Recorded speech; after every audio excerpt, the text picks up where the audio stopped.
Here we are at the new Motor Museum with Ian Spooner, who for many years, 15 I think, was at Peterborough, weren't you, Ian? That's correct. And with his wife Belinda, and a very famous museum out there. Now the whole collection has come here to Mannum, and Ian's telling me that he's going to be building some more stuff out the back door there when there's more showroom. But tell me, Ian, how did it come about that you ended up with however many bikes have you got?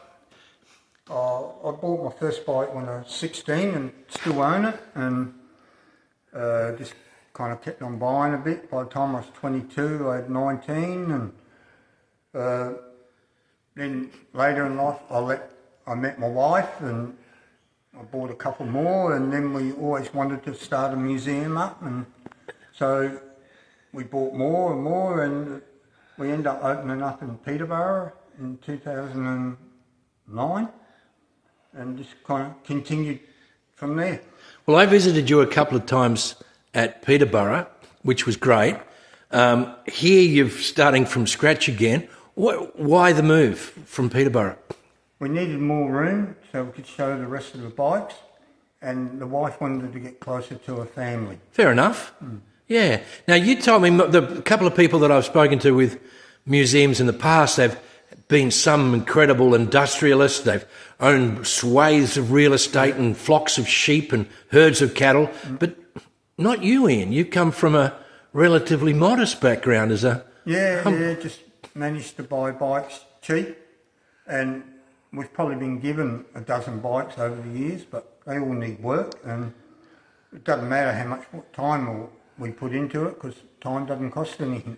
Well, not for you anyway. Yeah. But you do have an unusual bent for bikes that are unusual. Look at these things here. We're looking at, MV Augustas, of course, we can see, but some of these brands that I've never heard of. Look at these things here, and this beautiful machine here.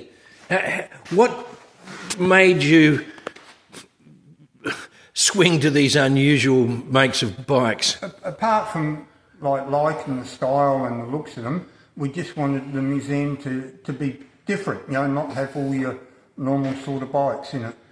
Yeah, well, that's for sure. And mostly, if I could be general, we're looking at European, Italian and small capacity bikes. Is there any reason why you went to that way? No, 2009 we ended up buying 14 bikes from Europe.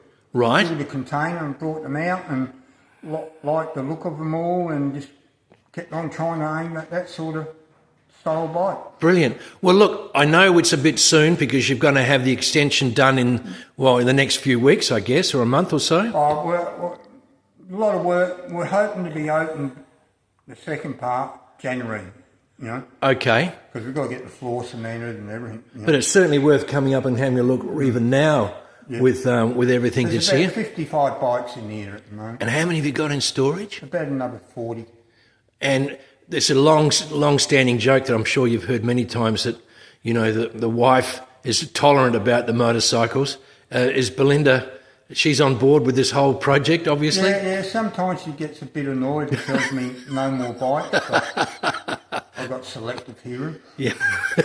Well, I think... when we get groups coming here and she talks to the bike guys, she gets real enthusiastic, She enjoys it. Great.